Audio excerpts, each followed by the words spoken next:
Oi, pessoal! Hoje a gente vai mergulhar na história, olha só, surpreendentemente épica de uma sobremesa que quase todo mundo conhece e adora, o arroz doce. Pois é, essa tigelinha simples, cheia de conforto, tem uma biografia que, sério, atravessa continentes e milênios.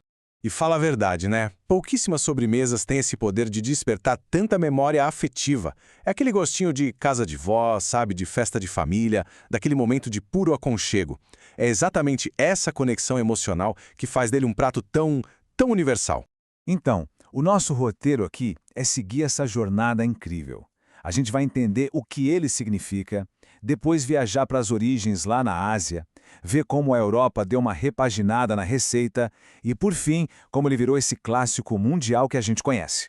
Bom, para começar, o arroz doce é muito, mas muito mais do que só arroz, leite e açúcar. Em um monte de culturas diferentes, esse prato super simples está, na verdade, carregado de história, de tradição, tem um significado bem profundo. A base dele é, nossa, incrivelmente simples. E parte da genialidade está aí. Mas o que conta a história de verdade são as pequenas variações, sabe? Os ingredientes que foram sendo adicionados em cada cantinho do mundo. O grande segredo é esse, uma combinação perfeita de simplicidade com uma capacidade de se adaptar impressionante. Ok, então vamos voltar bastante no tempo.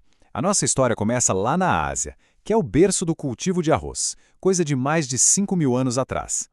Foi justamente lá que os primeiros pratos doces de arroz começaram a surgir. E olha, a jornada do arroz doce foi bem devagar, mas sempre constante. De um alimento que era básico na Ásia, a receita foi viajando pelas rotas comerciais, chegou no Oriente Médio lá pelo século XIII e séculos depois foi fincar raízes bem profundas na Europa. O mais fascinante é ver como cada cultura deu um significado todo especial para o prato. Por exemplo, na Índia, o kheer é parte essencial dos casamentos. Já na Tailândia, a versão deles leva coco e manga, o que dá um sabor completamente diferente. E no Egito, o rose belaban é um símbolo de hospitalidade, de alegria. E a jornada não para por aí, não. Quando o arroz doce finalmente desembarcou na Europa, ele encontrou novos ingredientes, novos paladares, e foi em Portugal que ele passou por uma das suas transformações mais marcantes, mais icônicas mesmo. E que mudança! Foi simplesmente brilhante.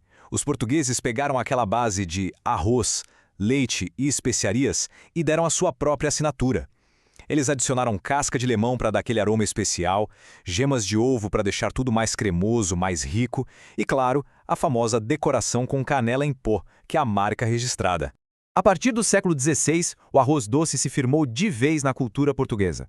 Sabe, ele deixou de ser só uma sobremesa qualquer e se tornou um pilar das celebrações, com receitas que são verdadeiros tesouros de família, passadas de geração em geração. Mas aí fica a pergunta, né? Como é que esse clássico europeu foi conquistar o resto do mundo? Pois é, a história não acaba aqui. Foi a expansão marítima, tanto de Portugal quanto da Espanha, que serviu de veículo para levar essa receita para o outro lado do oceano. E foi assim que o arroz doce chegou nas Américas. Só que, em vez de ser só uma cópia, ele foi, mais uma vez, adaptado. Ele foi abraçando os ingredientes e as tradições de cada novo lugar que ele chegava. E essa capacidade de adaptação continuou mundo afora. Aqui no Brasil, por exemplo, o prato ganhou aquele toque super cremoso do leite condensado e virou a estrela das festas juninas. Lá nos Estados Unidos, o rice pudding é a comida de conforto definitiva, muitas vezes com uva passa. E na América Latina, a gente encontra versões com leite de coco, leite evaporado, enfim, cada lugar deu o seu toque, criou um novo sabor. O mais legal é que hoje o arroz doce vive uma espécie de vida dupla. Ele continua sendo aquela receita de vó que aquece o coração, sabe? Mas ao mesmo tempo, ele também é celebrado por grandes chefes em restaurantes super conceituados, em padarias gourmet, todo mundo querendo dar o seu toque especial a esse clássico. E olha só que interessante essa citação do Alex Alencar, que é dono de um restaurante brasileiro lá nos Estados Unidos. Ela mostra perfeitamente como o apelo do arroz doce é duradouro. Mesmo sendo uma receita super simples, é o cuidado no preparo e as preferências de cada um, tem gente que gosta quente, gente que gosta frio, que mantém a tradição viva e super relevante, mesmo estando longe de casa. Então, fica aí a reflexão. Da próxima vez que alguém pegar uma tigela de arroz doce, não vai estar provando só uma sobremesa. Vai estar provando um verdadeiro mapa da história humana, uma prova de como as culturas se encontram, se misturam e criam algo que é ao mesmo tempo universal e super pessoal. É literalmente uma viagem no tempo a cada colherada. Arroz doce. Só de falar o nome já dá aquela sensação de conforto, né? É a sobremesa clássica do almoço de família, a grande estrela das festas juninas e, claro, aquele prato quentinho que parece um abraço nos dias mais frios. É um clássico absoluto no Brasil, não tem jeito. E olha, essa sobremesa tem muita história, viu? A jornada do arroz doce começou, nossa, lá na Ásia, cozido com leite e um monte de especiarias. Daí viajou pela Europa, chegou aqui na América Latina com os colonizadores portugueses e foi aqui no Brasil que encontrou seu ingrediente secreto, o leite condensado. Foi ele que deu aquela cremosidade e doçura que a gente tanto ama. Mas apesar de parecer uma coisa super simples, quem é que nunca foi tentar fazer um arroz doce e acabou com um resultado, sei lá, meio arenoso? Pois é. A verdade é que existe um segredinho, sabe? Um detalhe crucial que separa um bom arroz doce de um arroz doce inesquecível. E é exatamente esse segredo que a gente vai desvendar hoje. Ok, vamos direto ao ponto. Por que, afinal, às vezes, o arroz simplesmente não fica cremoso? Ele cozinha, fica macio, tudo certo. Mas aquela cremosidade de vó, sabe? Aquela da infância, parece impossível de alcançar. A grande pergunta é, onde é que a gente está errando? A resposta, gente, está na ciência da cozinha. E tem uma dica de uma confeiteira profissional que, olha, muda completamente o jogo. Vamos entender o que realmente acontece ali dentro da panela. Bom, o grande herói dessa história toda tem nome, amido. É ele o responsável por criar aquela textura aveludada, sabe? Pensa assim, quando o grão de arroz cozinha, ele libera esse amido que se mistura com o líquido e cria um creme natural, super espesso, delicioso. Resumindo, sem a liberação correta do amido, pode esquecer a cremosidade. E é aqui que vem a grande revelação. Uma dica da confeiteira Carol Crema. Se o amido é o herói, o vilão da nossa história é a acidez. Isso mesmo, ingredientes como o leite e principalmente o leite condensado têm um certo nível de acidez. Se eles são adicionados cedo demais, essa acidez meio que tranca o amido dentro do grão. O arroz cozinha, fica macio, mas o amido não se liberta. O resultado? Grãos macios, mas sem a liga, sem o creme. E a solução para isso é, nossa, surpreendentemente simples. É aquela história, a ordem dos fatores altera e muito o produto. Primeiro cozinha o arroz apenas em água. Essa é a hora de adicionar a canela em pau, o cravo, a casca de laranja. Deixe o arroz cozinhar e absorver toda a água.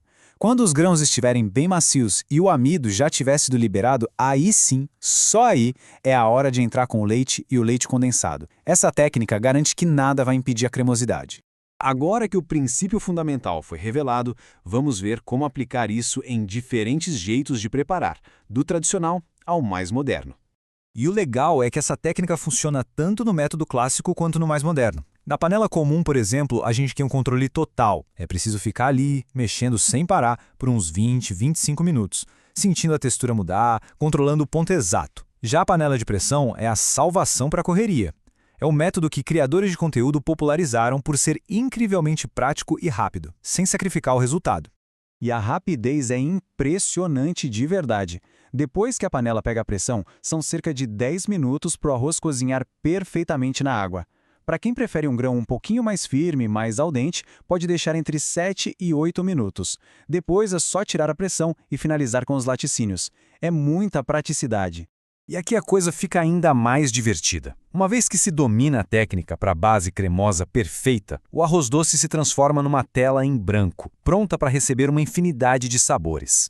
E com a base perfeita, as possibilidades são incríveis. Imagina só um arroz doce com calda de caramelo, ou uma versão com chocolate meio amargo derretido. Que tal um com sabor de café? Ou, para os mais ousados, uma casquinha crocante de açúcar maçaricado, como um crème brûlée. As opções são infinitas, desde uma farofa de coco tostado até pedacinhos de pé de moça por cima. E para elevar o nível ainda mais, aqui vai outra dica de mestre da Carole Crema: usar arroz de risoto como o arbóreo ou o carnaroli. Por terem mais amido, o resultado é uma cremosidade ainda mais luxuosa, quase inacreditável. Fica a dica para um arroz doce de gala. Chegando ao final da nossa análise, a gente percebe que o arroz doce perfeito vai além da técnica. Tem algo a mais envolvido. No fim das contas, a grande lição é esta. Mais importante do que decorar uma receita é entender o porquê por trás dela. Saber que a acidez trava o amido, dá liberdade para adaptar, criar e principalmente nunca mais errar. É esse conhecimento que transforma alguém que segue receitas em alguém que realmente cozinha.